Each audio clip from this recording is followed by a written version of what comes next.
不動産屋さんの怪談です。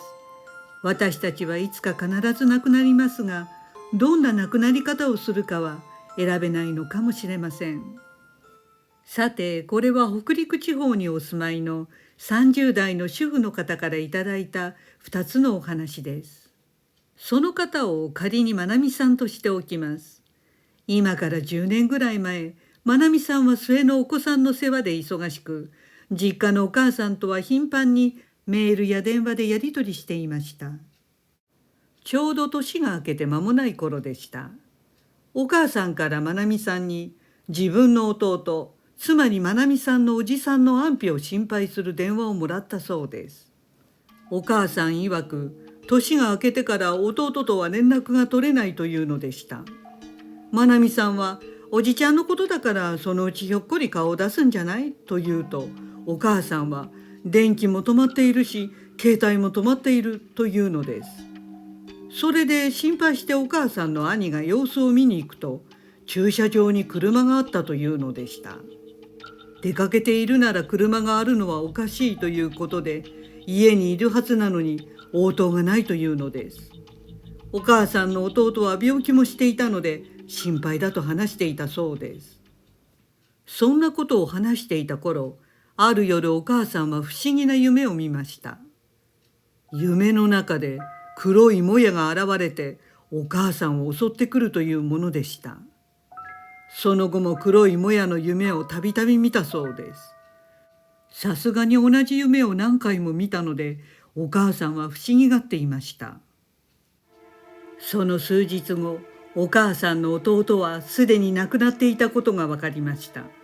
弟、つまりまなみさんのおじさんは孤独死だったそうで、発見された時はすでにかなり腐敗が進んでおり、死亡時期も特定できませんでした。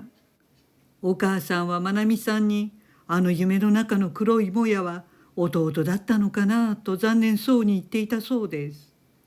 それからさらに数日後、まなみさんは末のお子さんを寝かしつけて、自分も昼寝をしていました。しばらくすると、どこかからリンリンリンと鈴の音のような音が聞こえてきました。まなみさんは、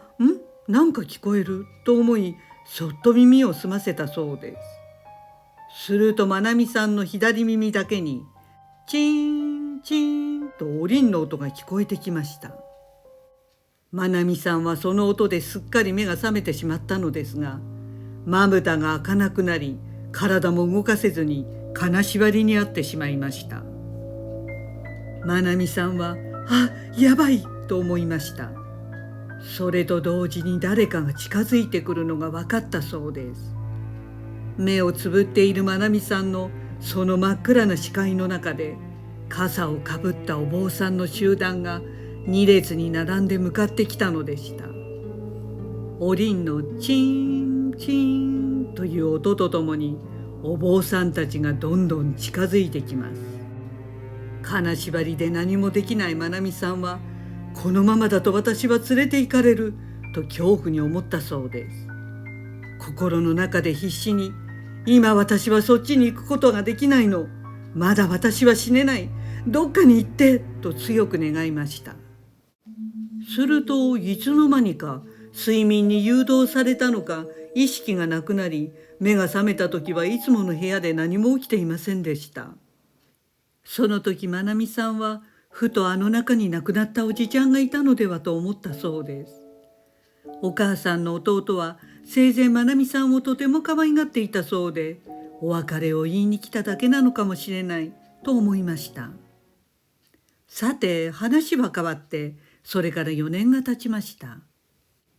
ある日まなみさんのご両親に大変なことが起こりました。実家が火災で全焼して、ご両親はその火災事故で亡くなってしまいました。お母さんは弟さんを亡くしてからさほど年数が経たずにご自身も亡くなったということですね。それは大火災でご両親の遺体の損傷が激しかったので、身元特定に DNA 鑑定が必要でした。ご遺体が DNA 鑑定に出されている最中、実家の現場検証が行われたそうです。その現場検証にはまなみさんのお兄さんが立ち会いました。建物はかなり焼け落ち、火災の凄まじさを目の当たりにしたそうです。すると検証が進められている最中、突然お兄さんの携帯が鳴りました。なんとそれは亡くなったお母さんからの着信でした。お兄さんは驚いて思わず出てみると、ザーッという砂嵐の音だけが聞こえました。なんでお母さんの携帯からかかってくるのか疑問でしたが、平静でいるのがやっとだったお兄さんには深く考える余裕がありませんでした。それからも現場検証中に何度かお母さんの携帯からお兄さんにかかってきたので、その都度出てみるとまた同じようにザーッという雑音だけが聞こえてきたそうです。後日分かったことは、お母さんの携帯はあれだけの火災にもかかわらずほぼ無傷だったのですが、お兄さんの携帯にあの日何回もかけてきていたのに、その発信履歴が全くなかったことでした。お母さんの魂が息子さんに何か伝えたいことがあったのでしょうか。その後ご両親の DNA 鑑定には時間がかかり、なかなか死亡を確定できずにいました。そのためきちんと弔うこともできなかったそうです。そんなある夜、今度はまなみさんの夢の中にご両親が現れました。そして長く生きてもいいことない、そろそろ行こうかお父さんと言ってお父さんと一緒にお母さんが言ってしまった夢でした。まなみさんはその夢の意味が分かったそうで、兄弟に今朝両親はあの世に旅立ったようだから多分今日 DNA 鑑定が終わると思うと伝えました。そしてその日警察から連絡があり、 DNA 鑑定が終わってご両親の死亡が確認されたということでした。最後に余談ですが、まなみさんはご両親に会いたいと思い、焼け残った実家の現場を写真に収めてみたそうです。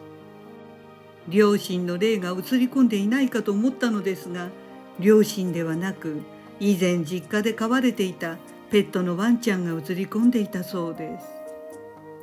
ご視聴ありがとうございました。よろしければチャンネル登録といいねボタンをお願いします。